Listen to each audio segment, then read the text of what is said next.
Muchas gracias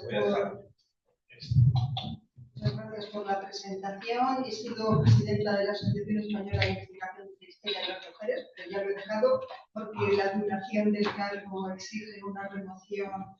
bianual. Trabajo efectivamente sobre historia de las mujeres desde los tiempos en los que se fundó esa disciplina,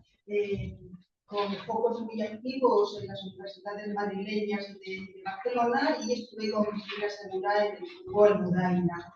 En los últimos tiempos, además, he trabajado en proyectos de investigación sobre política, los que me estoy presentando. Creo que es necesario para entender los engranajes de las líneas de trabajo sobre las que se ha forjado mi visión del tema. Sobre mujeres y política, las interacciones que hay entre el ámbito de la práctica política en el nivel de las monarquías y en el de la teoría política de los siglos bajomedievales y el mundo religioso. Y he trabajado también en un proyecto, La vida de las mujeres, coordinando el volumen de la vida y la querella de las mujeres, que creo que es interesante incorporarlo a este elenco de aportaciones sobre el debate de la querella. Nada más lejos de mi intención hacerme propaganda, pero insisto, creo que es interesante para entenderlo. Bueno, en primer lugar, agradezco muchísimo, y no es protocolario, la invitación que en su momento me dirigió José Luis Ejío para participar en este seminario. En un tiempo en el que la investigación y las muchas obligaciones nos dejan muy poca opción para dedicarnos a cosas, me pareció muy estimulante que desde el ámbito de la filosofía alguien lanzara una invitación sobre esta temática. Agradezco pues estar aquí y compartir con todos ustedes y seguir también las muchas intervenciones y aportaciones que se realizarán. Bueno, mi intervención va en torno a ese título que acaba de decir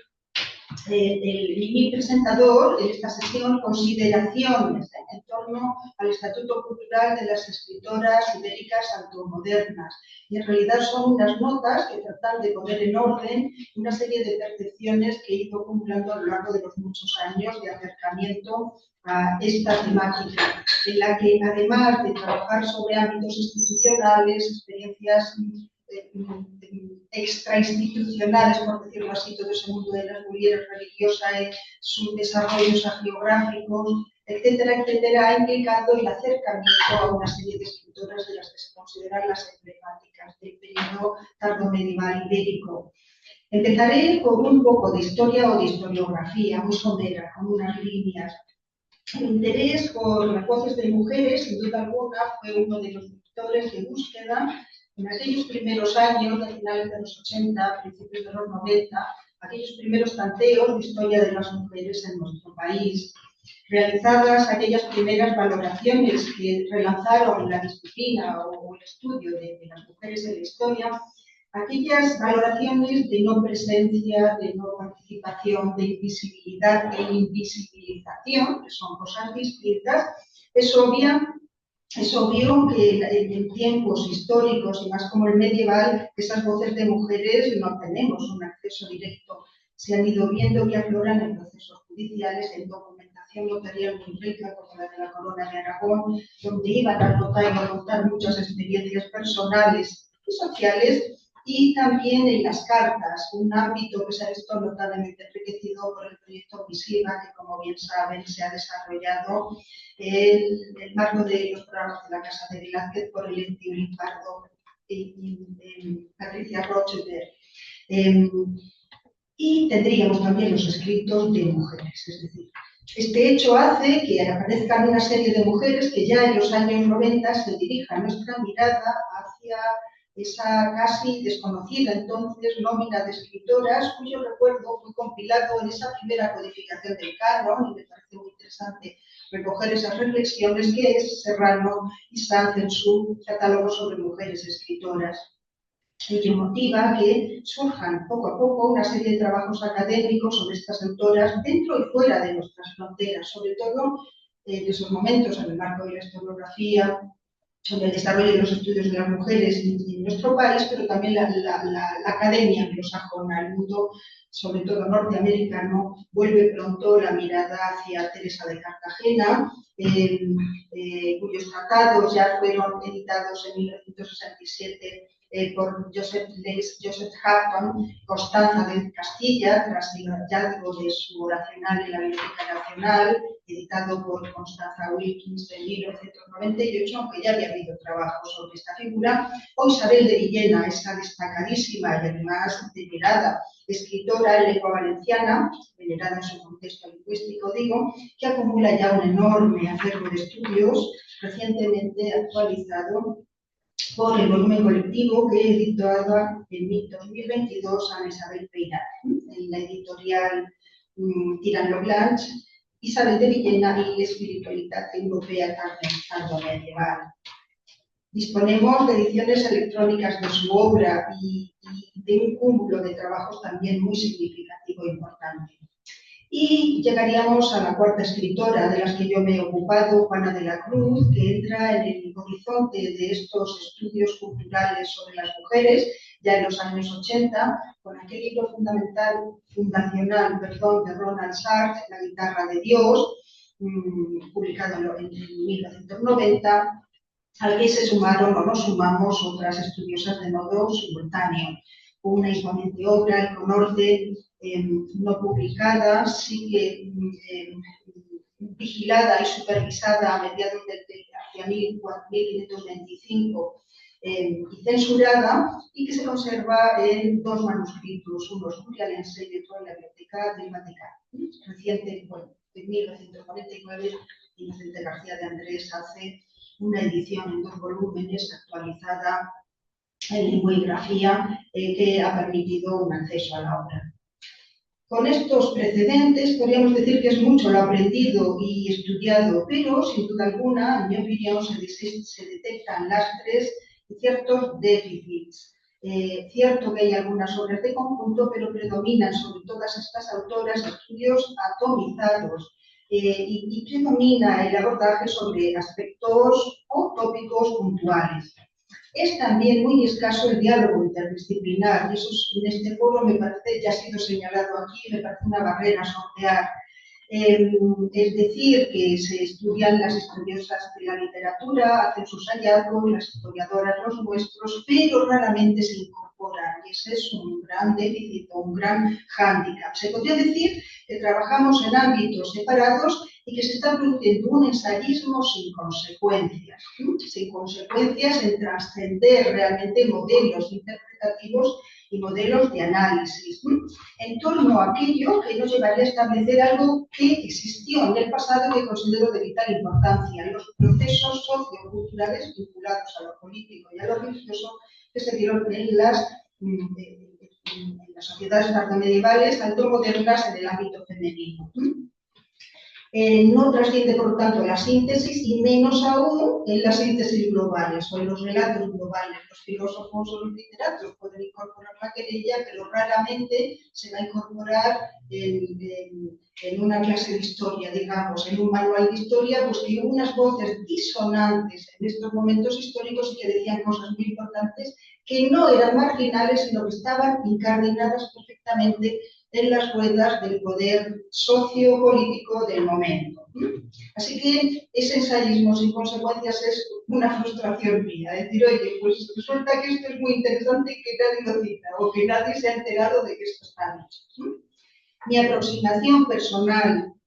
no quiero con ello decir que subvaloro o que no tomo en consideración el inmenso caudal de aportaciones que han hecho otros autores, pero las reflexiones que aquí aporto proceden de mi acercamiento desde aquellos años tempranos, de los años 90, en los que estudiaba en campos aparentemente separados y que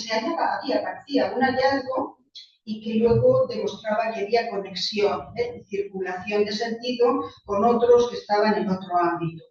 Así pues, mi mirada o mi aproximación ha sido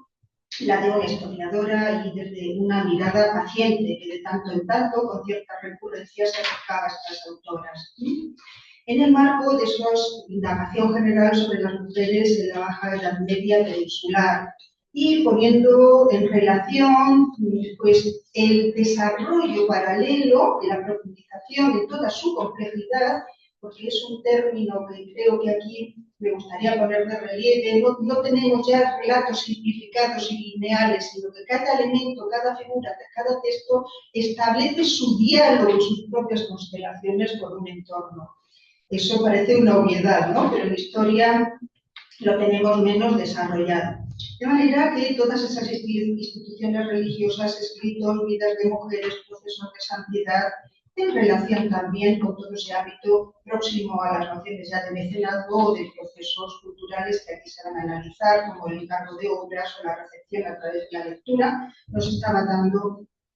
nuevas visiones. Quizás uno de los detonantes que hicieron que mi visión circulara por este eje fue allá por 1995, en una síntesis sobre mi tesis doctoral, uno de los libros Acciones e Intenciones de Mujeres, donde ya conocía a Juana de la Cruz, había trabajado sobre ella, una mística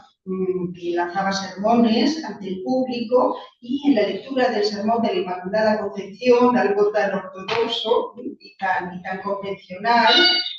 pude leer algo así como: de la que Dios formó carne, Dios puede ser llamado,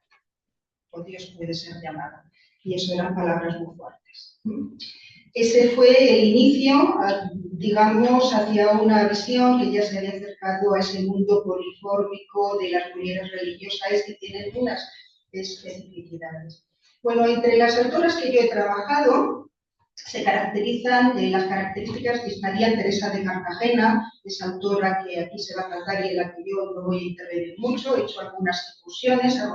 que produce esa Arboleda de los enfermos, obra maravillosa e insólita, la experiencia de enfermar y el aislamiento que eso presupone, junto con esa obra reactiva que entra en el marco de la querella, la admiración de Operum Dei, que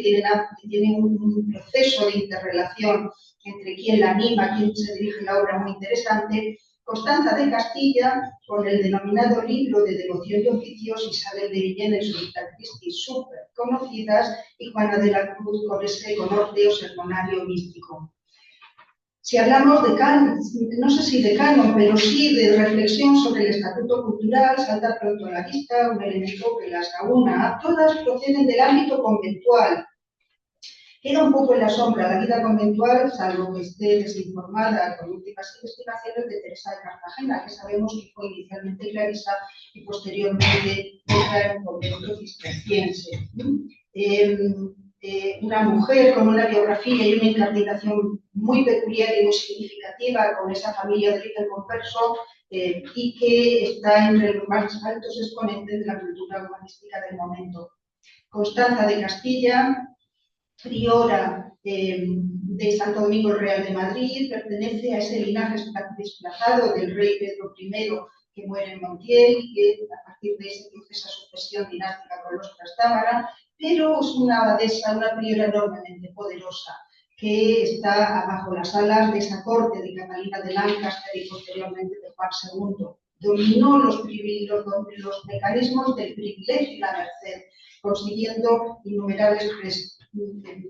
prebendas que se aplicó a su vida conventual. O Isabel de Villena,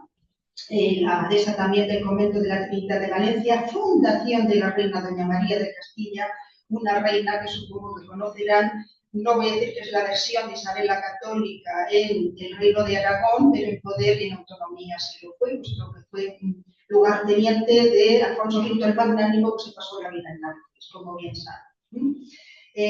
Se da, por lo tanto, en todas ellas autoras, o he podido seguir rastrear una fuerte interrelación entre estos círculos intelectuales femeninos de la corte, con un amplio acceso a la cultura erudita. Isabel de Villena, por ejemplo, es destinataria de obras de los hombres humanistas de la ciudad de Valencia en su momento,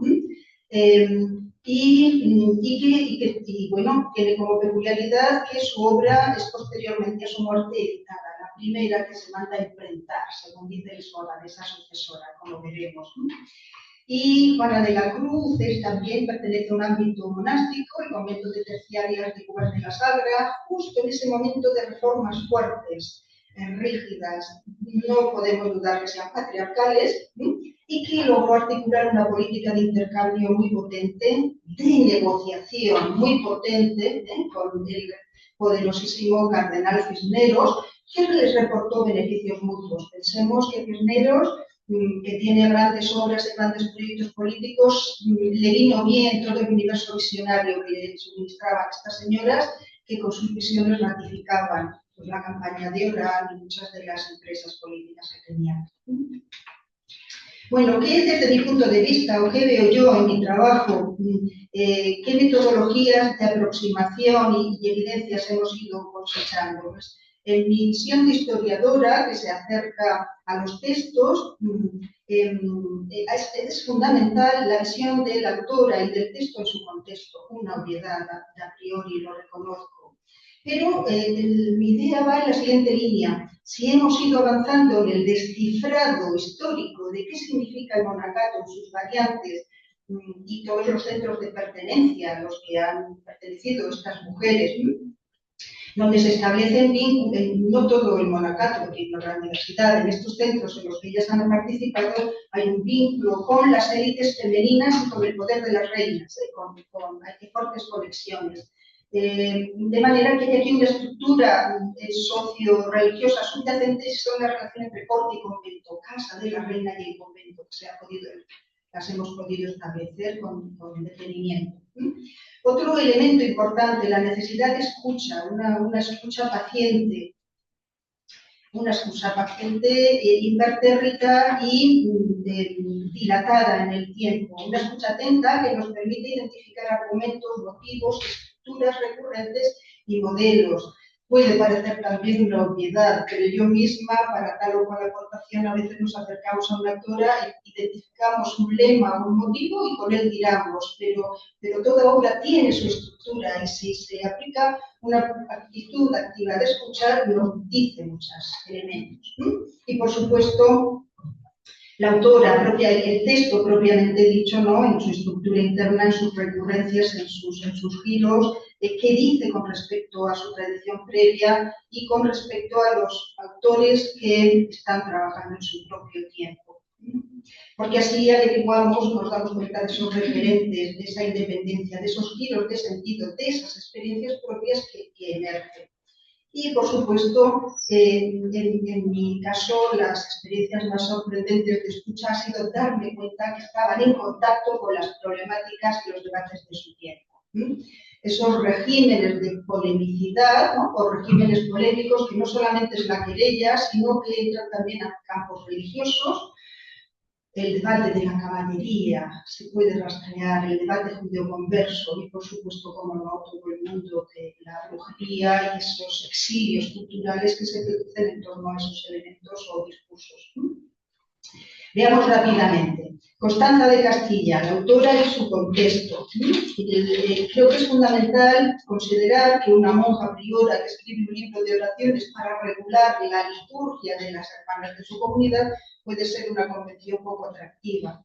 Y eso que sabemos, que está muy en boga el estudio de la liturgia conventual, que los conventos y monasterios tendían a adaptarlo a las necesidades de sus comunidades, esas normas genéricas. De manera que hay aquí una pista muy interesante para observar cómo se adapta la norma a la experiencia real y cómo se significa o se semantiza en función de sus elecciones o momentos elementos significativos de la identidad de esa comunidad.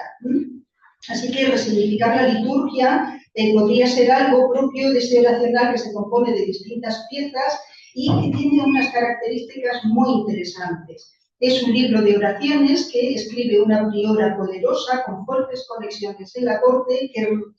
transgrede fácilmente las normas conventuales porque ha conseguido privilegios de la orden para no vestir con el himno porque le molesta,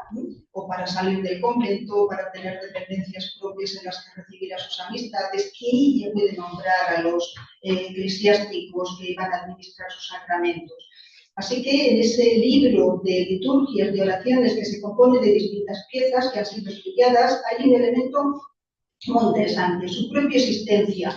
ese conjunto litúrgico, puesto que estamos en un convento que cuenta, y eso no es habitual en los conventos castellanos, con una riquísima tradición manuscrita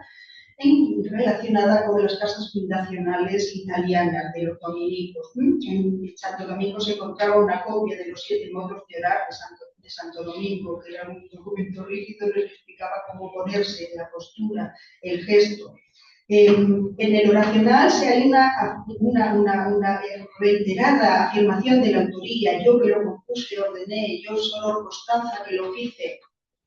etcétera, etcétera. En el oracional, en una de sus partes, las horas de los clavos de Cristo, hay una iteración del yo sistemática, unas salmodias del yo que individualiza,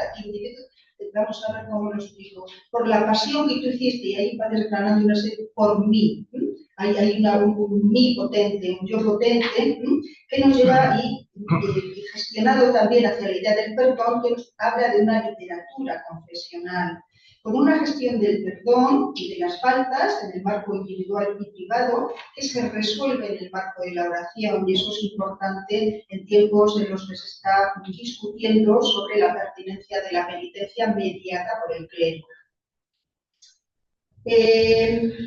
Poseedora de una amplia conciencia de linaje, una mujer poderosa con fuertes conexiones en la corte, sin duda estamos hablando de uno de los documentos más claros en esos caminos hacia la individuación del sujeto que se pueden dar en el contexto bajo medieval.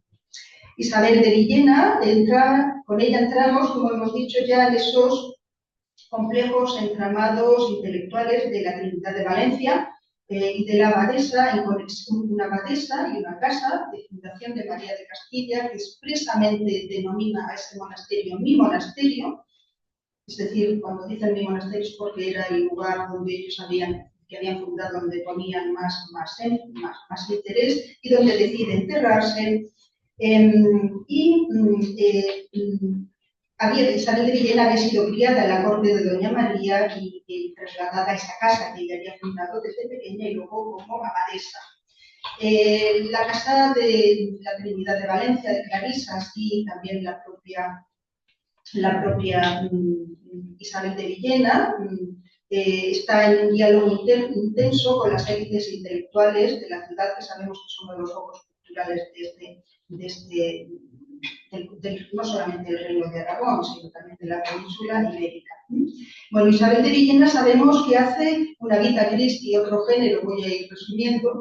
una Vita Christi que es un género distinto, y esa diversidad genérica me parece a mí muy interesante. Una Vita Christi que no hay duda, la hayan estudiado Arnold House, el autor o autora que haya sido Tudosco, inciden en que es más bien una Vita de María, donde se destaca extraordinariamente el protagonismo de las mujeres. Santa Ana, María Magdalena, esas Marías anónimas que quedan en anonimato en el relato evangélico, y según he podido estudiar en ese trabajo sobre la Biblia y las mujeres, recoge también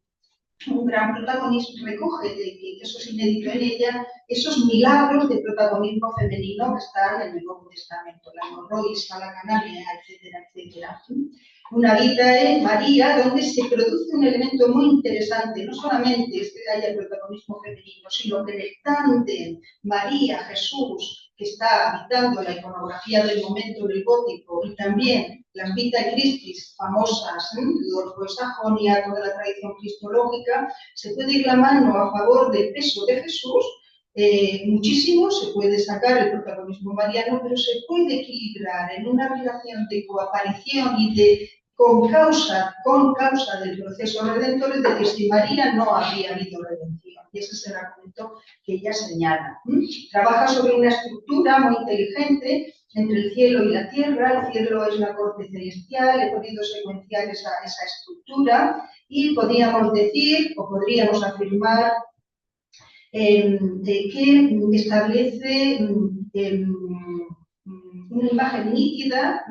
de la condición de reina proyectada en la figura de la Virgen María, es decir, la Virgen María tiene uno de sus atributos fundamentales, la condición regional, y podemos, o he podido establecer, esos dos planos entre la vida terrenal y la vida celestial, se desarrollan una serie de rituales como marco performativo en el que sin duda alguna desarrolla lo que yo creo que es una teología política femenina, y pensemos en toda la tradición de Kantorowicz y la realeza sagrada, un tema que es realmente importante, el desarrollo de cuestión que estoy trabajando ahora en otros desarrollos en el proyecto que tenemos. En fin, estamos ante un escrito de defensa de las mujeres, un escrito filógino que plantea respuestas sutiles y abiertas, que ya eso ha sido dicho desde hace mucho tiempo, Rosana Cantabela y todos los autores que se han acercado a esta figura. Y tenemos también un elemento importantísimo, la comunidad como depositaria y promotora de ese legado. Hablarán aquí también de las lectoras, que me parece que es un elemento muy importante, o de las promotoras. Hecho fundamental, es la primera obra, o la única de estas mujeres, porque recordemos que una de las características de los escritos de mujeres, ya lo dijo Ronald Sartre, es que no trascienden el estadio del manuscrito. Muy pocas de estas entran en la imprenta, y esa fue la empresa que se propuso Aldonza de Monsorium, la siguiente abadesa de la Trinidad, que en un prólogo fantástico dirigido a la reina Isabel explica cómo era necesario, por la memoria de Isabel de Villena y por la importancia de su obra, que se diera a imprentar. Es decir, el darlo a imprentar supuso, y no puedo entretenerme a mí, un cambio de estatus cultural fundamental que se verifica en 1497. Muy brevemente, Juana de la Cruz nos entra en un eje distinto, porque no tenemos elementos seriados, son como personalidades que surgen en contextos distintos. Mística visionaria del convento de Cubas de la Sagra, autora del Conorte, conceptuado como sermonario místico, recoge una serie de 72 sermones anotados por escrito, que se lanzan durante el rapto místico, y dato interesante, son escritos transcritos por compañeras de su comunidad. Ella misma destaca una tal María Evangelista, veremos la transposición, ¿no?, de los evangelios, y su argumento, como saben, era que los evangelistas no tuvieron tiempo de decirlo todo y que Dios comunicaba a algunos de sus elegidos sus secretos.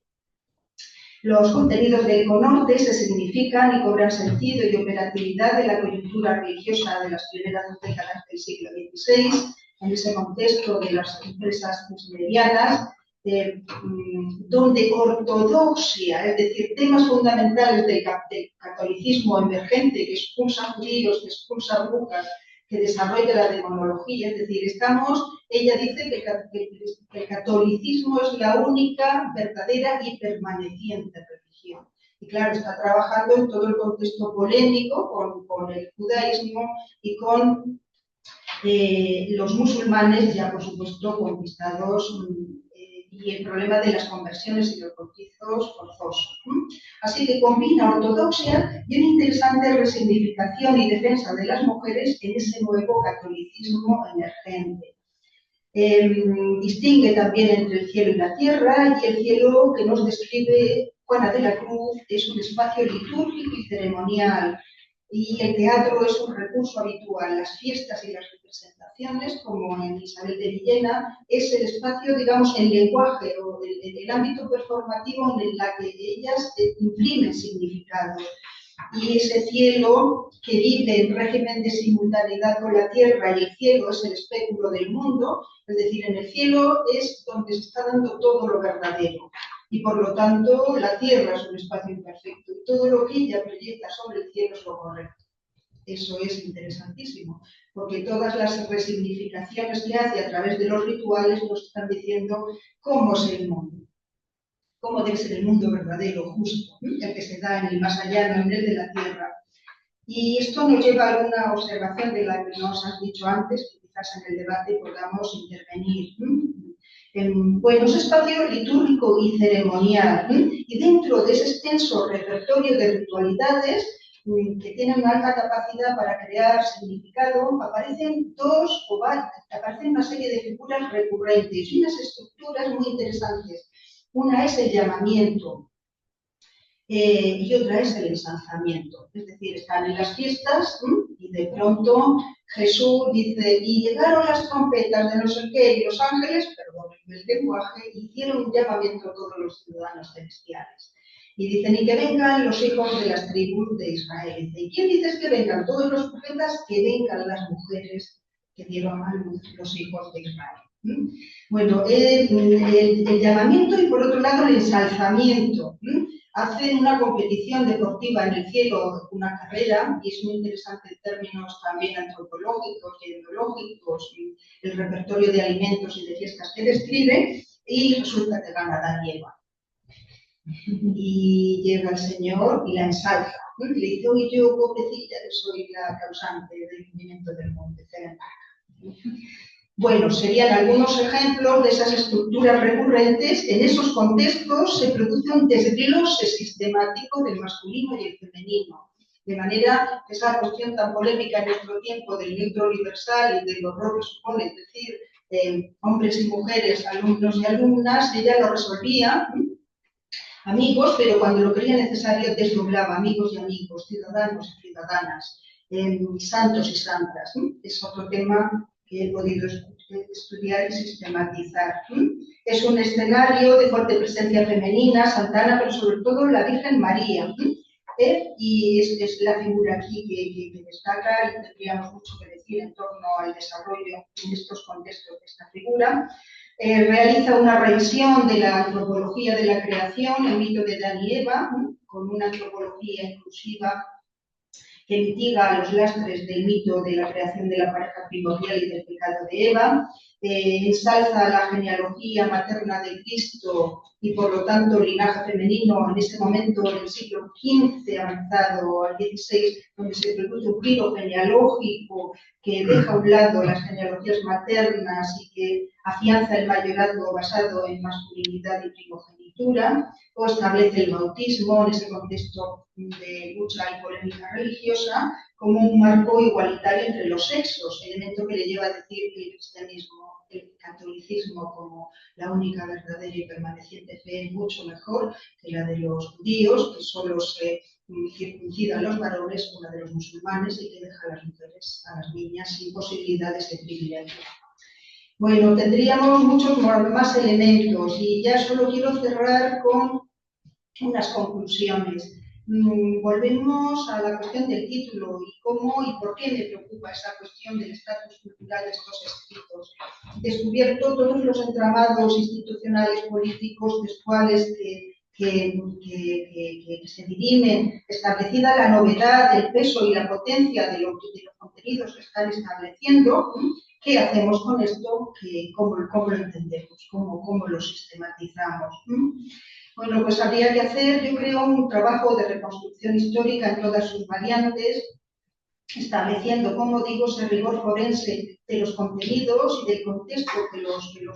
la biografía de la escritora y del contexto que les da vida en su medio vital, pero para establecer el estatuto cultural de estos escritos, yo creo que habría ese trabajo histórico en el que yo creo que ya hemos avanzado y que tenemos elementos para una sistematización y una síntesis, pero tendríamos una segunda fase que tiene que ver con lo que vosotros habéis dicho sobre el canon, la lucha por el canon, y que tiene que ver con el propio trabajo de reconocimiento de nuestro tiempo y de nuestros ámbitos disciplinares. La especificidad de estos logros, el reconocimiento y la identificación como fenómenos históricos no anecdóticos, no aislados, porque cada vez los estudios están demostrando que hay comunidades de lectores más amplias, que hay que hay colectivos y mujeres que están promoviendo la promoción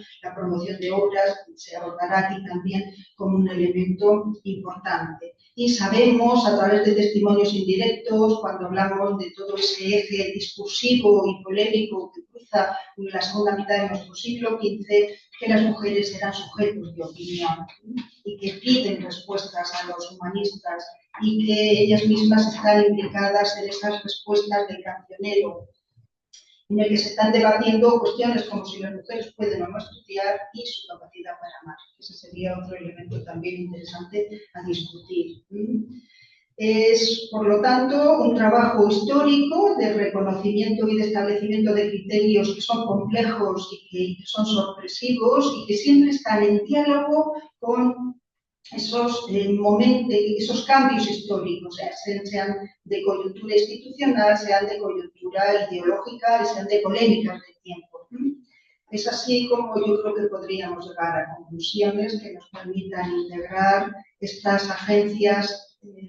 discursivas de estas autoras con letras grandes como se merecen, no creo que sin hacer que sería una concesión, y entender también su estatuto cultural, porque su presencia nos ayuda a entender que rompieron aquellos monopolios de producción de sentido que aparecen en muchos de los libros o en los relatos históricos que tenemos.